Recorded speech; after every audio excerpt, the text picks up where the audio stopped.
Este gráfico é uma projeção do IBGE acerca do envelhecimento populacional brasileiro.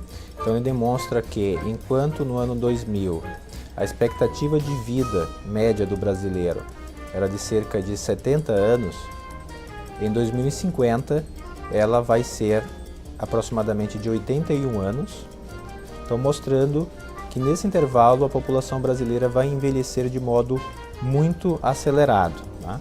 Entretanto, depois o ritmo de envelhecimento vai declinar um tanto e nós vamos nos aproximar da expectativa de vida do Japão, que é uma das maiores do mundo, apenas em 2100. Entretanto, em 2050 nós já vamos ter características de população de país desenvolvido, né, com muito mais idosos do que crianças na população. Em 2040 nós vamos ter já o número de idosos na população que vai provavelmente já ter ultrapassado o número de crianças e adolescentes até 14, 15 anos. Nós temos os idosos aumentando muito rapidamente na população e a parte dos idosos que mais aumenta é justamente aquela com mais de 80 anos, que são os idosos com maior tendência a ficarem dependentes, doentes, ter algum tipo de demência como Alzheimer. Este outro gráfico ele é muito interessante e ainda mais dramático do que os anteriores, porque ele combina vários índices ao mesmo tempo. Ele combina a expectativa de vida com a redução da taxa de natalidade, do número de nascimentos, e a redução da mortalidade infantil. Então, ele demonstra justamente qual é a sensação que pessoas que vivem em regiões que têm muitas crianças, como por exemplo, digamos, na África subsaariana, na África, né, a parte mais pobre da África, quando viaja para um país desenvolvido, né? Ou mesmo de pessoas que moram em regiões menos desenvolvidas do Brasil, como a região norte, no sertão do Nordeste, e vêm para regiões mais desenvolvidas como no Sul e no Sudeste e vê uma população muito envelhecida nas ruas. Então, esse gráfico demonstra justamente isso, né? O que é que ele significa? Ele significa o número de idosos, então com 60 anos ou mais, para cada 100 crianças e adolescentes com 14 anos ou menos.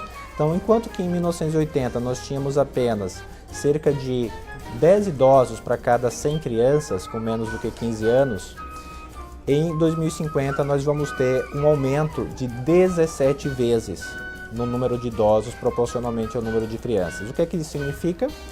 Que em 1980, quando nós andamos na rua, né, quem nasceu até antes desse período, né, e vai lembrar, nós tínhamos então para cada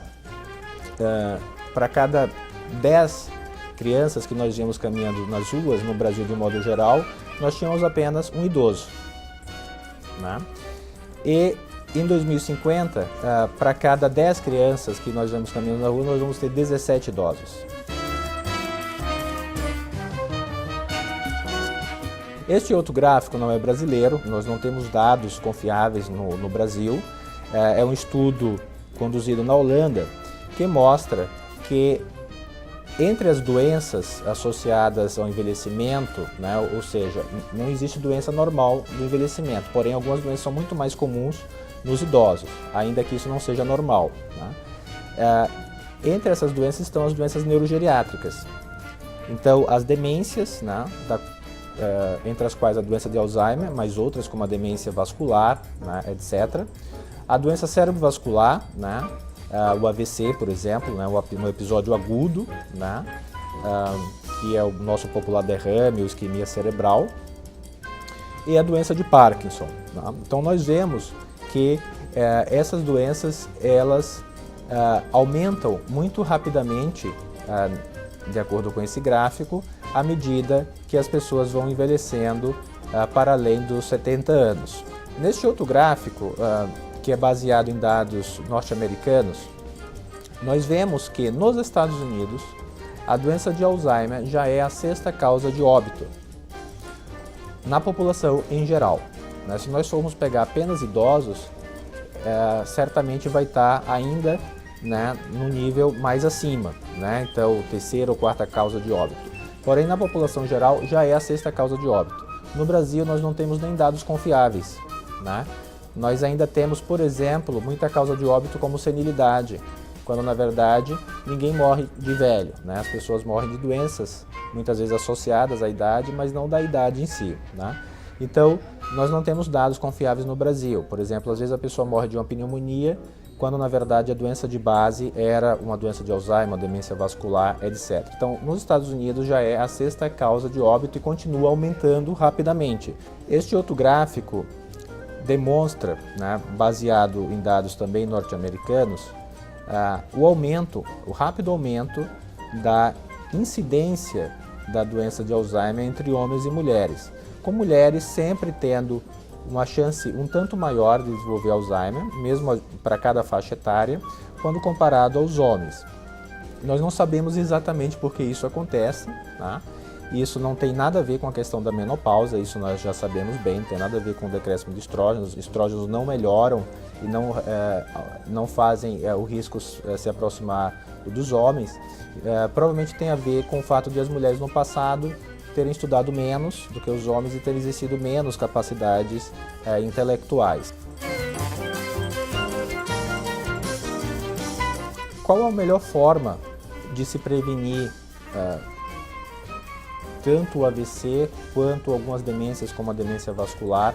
Esse acredita cerca de 50% das doenças de Alzheimer, né? Talvez um pouco também relacionado em relação à doença de Parkinson, né? Um pouco menos, mas também mantendo-se fisicamente ativo, porque o cérebro é irrigado pelo mesmo sangue que o coração é irrigado, né, por artérias muito semelhantes. Então, tudo que faz bem ao coração também faz bem ao cérebro, né? Então, a mente ela é produzida pelo cérebro, né?